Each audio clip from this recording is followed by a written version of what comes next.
Good afternoon, everyone, and welcome to begin the conversation. It's time to face the elephant in the room. My name is Jason Clam. I am the Community Impact Executive for Lower Cape Fear LifeCare, and I'm going to be your host today for this discussion. I love our organization in the extent that we have as part of our mission community education and resources. And a big program in that scope is this begin the conversation idea and the importance of advanced care planning. So I'm excited to share this information with you. It is a bit of a different platform for us.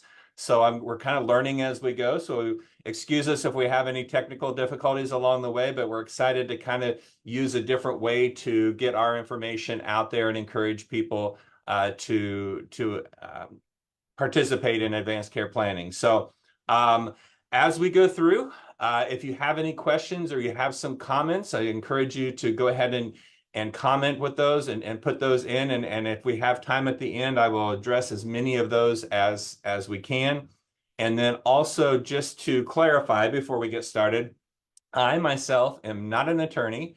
I am not a doctor. I am not a financial planner. So none of what I'm sharing with you today should be considered advice of decisions you should make and shouldn't make. What I am really is a person who's passionate about this process, about the importance of not only making your decisions, but documenting them and sharing them with the people that will be your voice if you cannot be. So I hope you take that as an encouragement as we go through this. And please know that I'm a resource for you at the end when we get done and moving forward if you have any questions. So just as reiterate again, thank you all for being here today, for taking time as part of your lunch hour to join in on this conversation. I have to give you a little bit of appreciation and kudos, as this is a topic that a lot of people, and understandably don't want to talk about. They don't want to face. There's a little cartoon there. If you're able to see it, you may be on your phone. It might be tough, but it's an elephant at the psychiatrist, and he's saying, I'm right here in the room, and no one's even acknowledging me. So this is a topic. I do a lot of community education, and I get people who will walk to the other side of the room to not have to get involved in these kinds of conversations. There's actually research that was done that showed that there's a percentage of people, 20 to 25%, who actually actively avoid this topic of end of life and advanced care planning. So this is a tough thing. So congratulations for you to be here today and be part of this conversation. A little bit of history of where this all came from. We created this program, Begin the Conversation. It was kind of in the wake of a number of healthcare cases that received some national attention and the media locked onto, where people were in unfortunate healthcare situations, and the result of that were some really hard decisions that family members and loved ones had to make. And it was something that we in the hospice world, locally and real people that we're serving here, we do see this. We see families who struggle with not knowing what their loved one would have wanted, what their preferences would have been. And then even more unfortunately, we see them in conflict, where one believes one thing and another family member believes something else. And it can ultimately and unfortunately result in relationships that are hurt for a really long time. So when you think about advanced care planning, the way I look at it, it's about you. It's about your choices. It's about your wishes, but it's just as much about a gift, giving information, giving confidence to others of what they should do. So rather than them having to make the decisions, they're honoring the decisions that you have already made. So we created the Begin the Conversation to kind of be that facilitator, to kind of be that tool to help people, make and communicate those wishes. So we're going to look at a few of the strategies for that. And the way we're going to do that first is to look at the documents, the things that you can put in place. And in North Carolina, as in most states, there are two kind of main documents, legal statements that a person can put in place for healthcare choices. Now, there's all kinds of legal and there's all kinds of financial things that people can put in place, but today we're really wanting to focus on the two healthcare documents, and those are your living will and your healthcare power of attorney.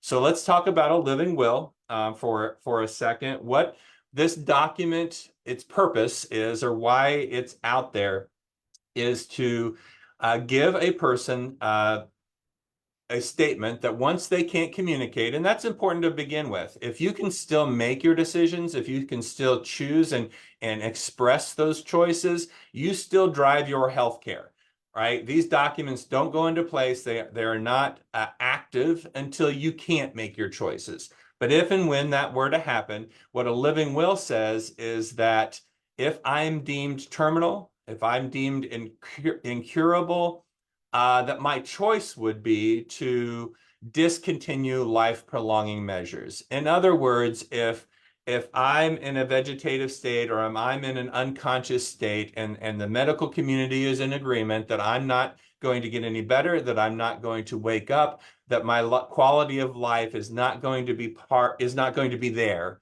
that I would rather you make a choice to allow me to pass, allow me to die with that dignity. Okay, and that choice might not be for everyone, but if that is you or if that is a loved one of yours, then the living will is the tool to express that.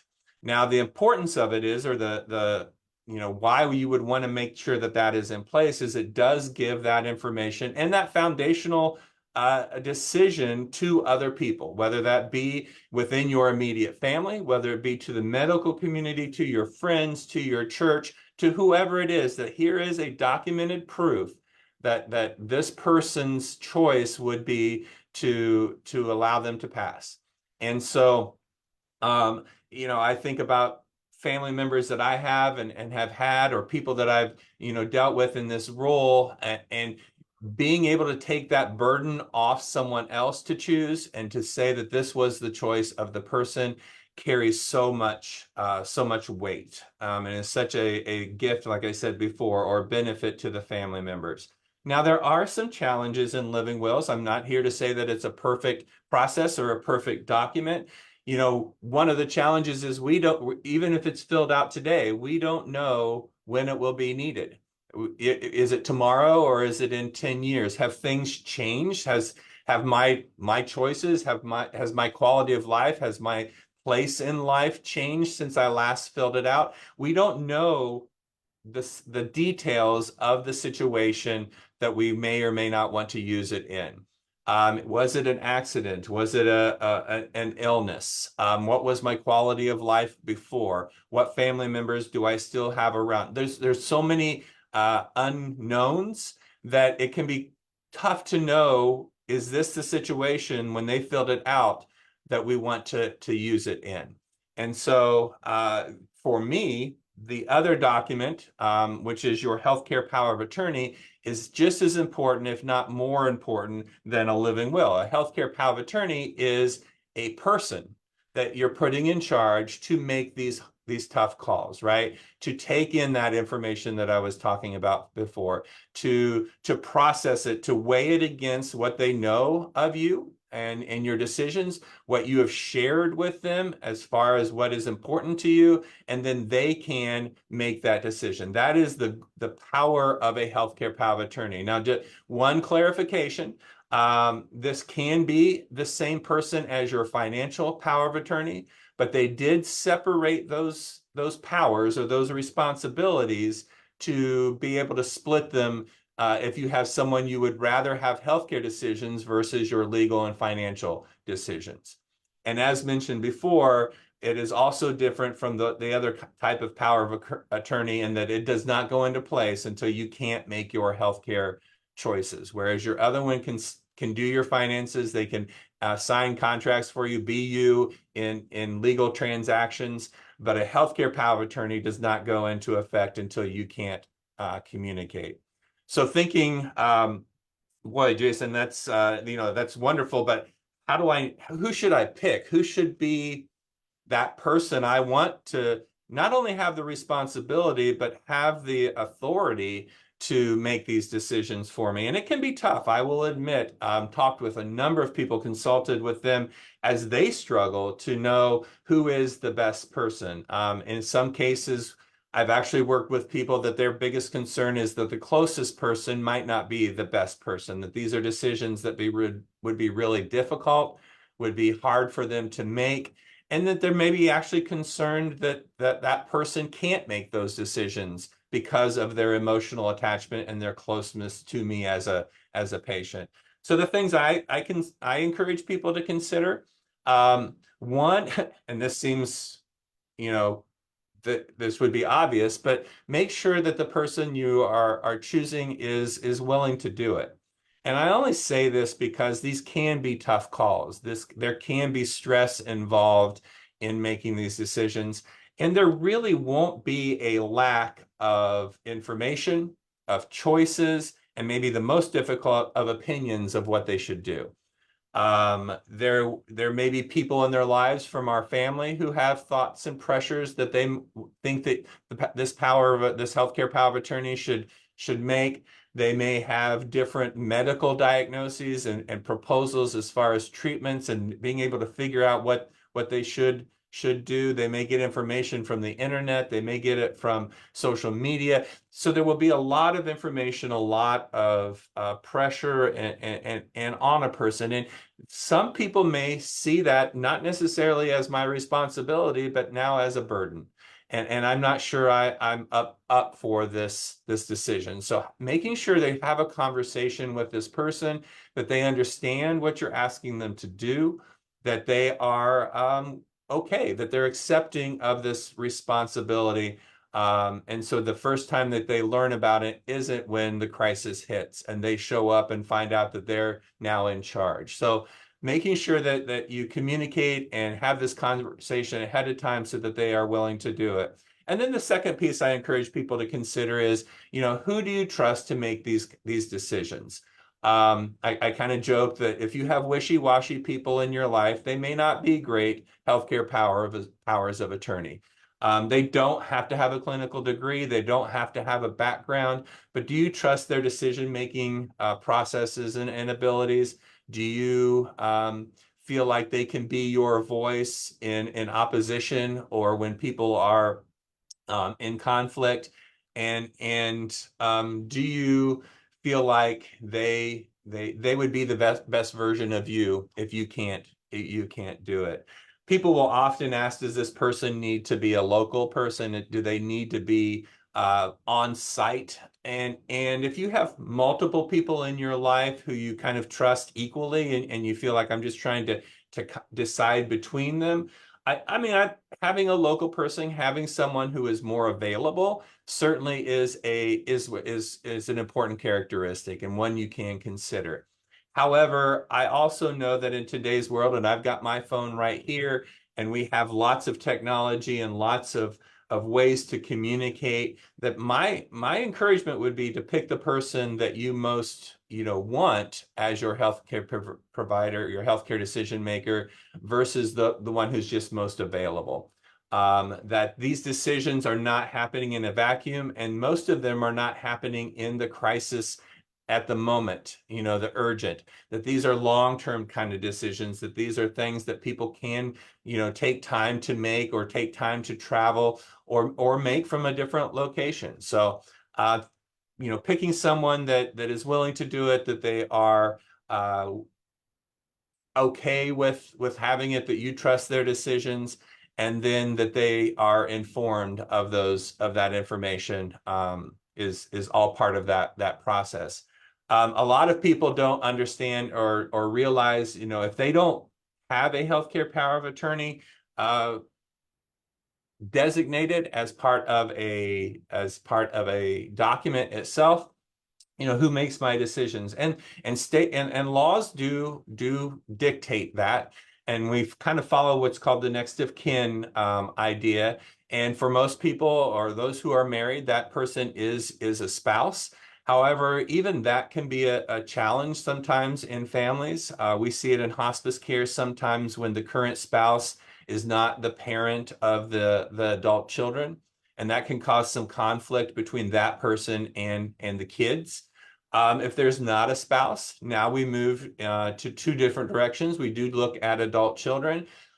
Sometimes I'll hear of people that make an assumption that the age of the children makes a difference, that the oldest child will be the decision maker, but that doesn't come into play. That all children have an equal say, regardless of their age, regardless of their relationship with the patient themselves. You know, you might have kids that you trust to do these things and kids that you don't, but if you don't designate and you don't have a document, they all have equal say. If you're a little younger and you still have your parents in your life, they are part of this equation as well. And I can tell you again from working in hospice care and hearing about patients and families that it is different making a decision for your child than it is making it for your parent, regardless of the age. So be wary of, if you don't do this process, who it is that will be making your decisions by default and by law, and that if you want a different person or people in those positions, then this is really an important process. A few more things about each of the documents. They do not require legal counsel. They do not require an attorney to put in place. If you have an attorney, I 100% recommend having this as part of your package, your planning package, with your will, with your trust, with your insurance, and you know, all those considerations, your policies. But they were created so that they could be implemented and executed outside of that arena as well. Really the only requirements to put these documents in place, excuse me, is in North Carolina, if you're listening in North Carolina, is a notary and two unrelated witnesses, and those documents can be put in place. I mentioned North Carolina. These documents are all state specific. Each state has their own versions of the documents, and if you are living in North Carolina, I wholeheartedly encourage you to get North Carolina documents. Other states are required to honor the plans and the documents from other states. The only challenge that could, you know, were one of the challenges that I could foresee having different states' documents in a state that you're receiving your health care is that it could just add a few layers of time that needs to be spent, of due diligence on what is legal and what is not. If you know, if you have documents from other states, the time that it takes to get North Carolina documents is minimal compared to the benefit of having them in the state that you reside in now. And then my last, I guess, advice, or I said I wasn't giving advice, but my last encouragement is that these documents aren't going to do any good if nobody knows they're in place. If that they're hidden in some drawer in your house and nobody has access to them. So once you put them in place, if your living will, your healthcare power of attorney, you can make copies, make sure your family, not just the person you put in charge, but other family members, so they're all aware of these documents. They can have copies of it. I do recommend that you take a copy or a version of it to your main healthcare provider. More than likely, their office or he or she will put that into your electronic medical records so that it is accessible if and when a crisis hits medically. And back to my phone here, I'd recommend you take a picture of it, make a PDF, have a digital version of it on your computer so that it can be shared, it can be emailed as well, and you're not just relying on the pieces of paper to be accessible. Many people have heard of a few other documents, and I'll just kind of touch on those. These documents are advanced care planning. So many of you have heard of a DNR, or a do not resuscitate order. A similar document that North Carolina has is called the medical order for scope of treatment. Some call it the MOST document, but these two documents are they are advanced care planning, but they're different than the living will and your healthcare power of attorney, in that these are medical orders. These are documents that must be completed in consultation with a provider, with a doctor, with a physician assistant. It's like a prescription. So you and I cannot fill out our own DNR. We can't fill out our own most. This has to be done within a conversation of a medical provider. And they live in the medical world rather than the legal world. They also apply in different situations. A DNR, as resuscitation, alludes to, is about life-saving measures. It's about CPR. It's about resuscitation, saving my life. Whereas a living will, as I mentioned before, is about life-prolonging measures. So they kind of address different aspects of your health care. If I were to have a medical crisis and the emergency personnel were to rush in, a living will is not going to dictate what they do. A DNR would. And so there are four different kinds of scenarios. And because of that, tend to be for different types of people. DNRs and most documents, because it has to do with life saving, tend to be more for people who are already living with an advanced illness, who already have a decline in their quality of life, where resuscitation may not be the best intervention for them. If I went in and asked my doctor about a DNR, I'm sure that he would have a serious conversation about why I would want that. Most people would want resuscitation in the scenario where it's needed. However, I would argue that a living will, a healthcare power of attorney, are important for all adults, young and old, healthy and not. That if I were to have a healthcare crisis like an accident, that if I would not want to be maintained like that, that I need a living will to document that. And I need that person in my stead to make those decisions. So the DNR and the most document, though are advanced care planning documents, they do have a different purpose and a different role. We're getting near the kind of the second half of this, and I just want to encourage you that we did not name this program fill out the forms. We named it Begin the Conversation because documents are just that. They're documents. They're pieces of paper. They try to put things in place, but it's so important that we have this conversation with our loved ones, with our family, and with our physicians. This is just my own kind of feeling. I feel like we here in America, here in the United States, we're particularly challenged in these conversations. I feel like a lot of people around the world, different cultures, different countries, that sort of thing, they see end of life differently than what we do, and they are more open to those conversations. But you've taken this first step. You've gotten a little bit of a taste of information. I know it's not a ton, but you've taken that first step. And so my encouragement is to take that next step, right? To make the commitment to going home or to meeting with the people that are important in my life and start this process. It's not a one and done. This is not a New Year's resolution where I can check my box and it's over. This is a process, and it can, be more than just end of life and life prolonging measures. I mean, there's so many other things. I alluded to this at the beginning, your finances and your legal affairs, making sure that those are in order to help guide your family in those. Your funeral plan, do you want to be cremated? Where would you like your remains to be scattered or housed, or where, would you like to donate your body to research and to science? Organ donation is another huge topic around end of life. The people often will put the little heart on their driver's license, but it's really important to also have that conversation with your family members so that you are aware. And then also things just like stories. What do you want to make sure gets remembered? What artifacts do you have that have a real meaning behind them that you want to hand down so that continues from generation, to generation? And so my offer to you, that as you are starting this process, is that we would love to be of assistance. We would love to help you.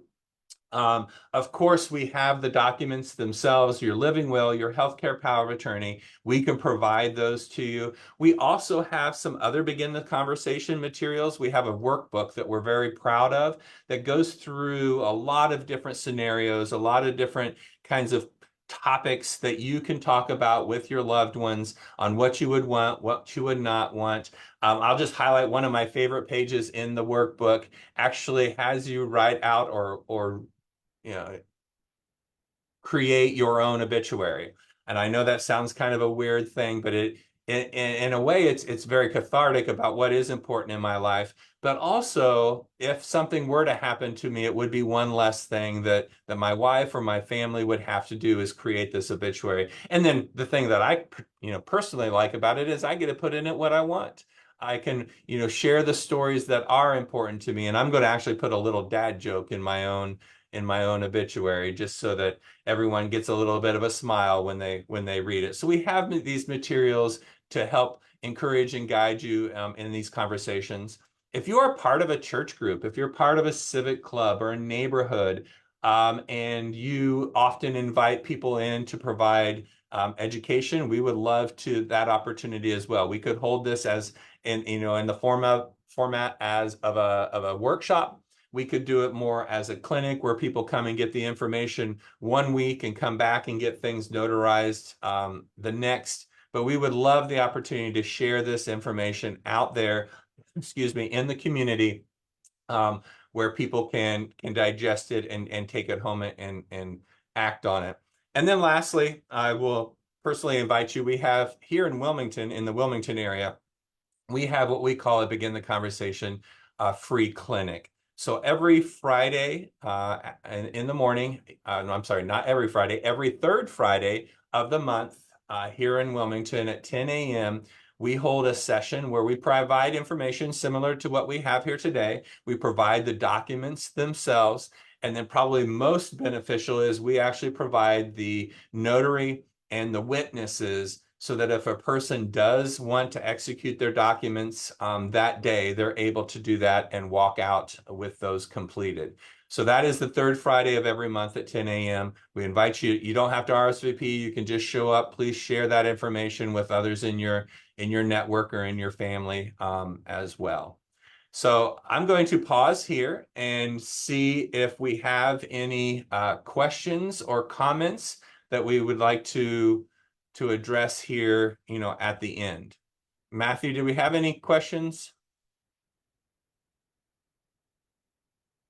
All right, I'm not seeing any right now. I know that one that I have often gotten from presentations is how often should we look at these, or how often should we do them? I have documents that are 10 years old. Are they still effective? Are they still legal? Well, even though living wills, healthcare power of attorneys don't have expiration dates per se, I do think it's important that you at least annually review your documents, make sure they still say what you want them to say. And then every few years, it would not hurt to go ahead and renew the document. In other words, create a new living will or create a new healthcare power of attorney, even if they say the same thing. And my reason for that is that the newer the document, the less chance or the less opportunity there is for anyone to dispute it. That if there would be a fringe family member or someone who comes in and says, you know what, Dad filled this out, but that's been so long ago, I don't think it applies anymore. And they have the right to dispute it. And so we want to make sure these documents are as fresh and as new as can be. I know there's one here coming up that someone mentioned about their kids don't want to talk about this, right? I'm open to it. I want to put this stuff in place, but every time I try to bring up this conversation, I get stonewalled and people don't want to do it. Well, be patient. This isn't an easy conversation for a lot of people have. So I do recommend going ahead and documenting the things, right? Putting the documents in place, working through the workbook, sharing with your loved ones in small bites, that you have some of this information and that you're open to talking about it whenever they are ready. Sometimes you can actually use, whether it's your own life events, maybe you had a loss in the family and it opens up a door to say, what would you have decided if you had been faced with what they went through? Or if that was me, what would you have done? To just kind of open that door. A little less threatening would be as if it were on a TV show or a movie.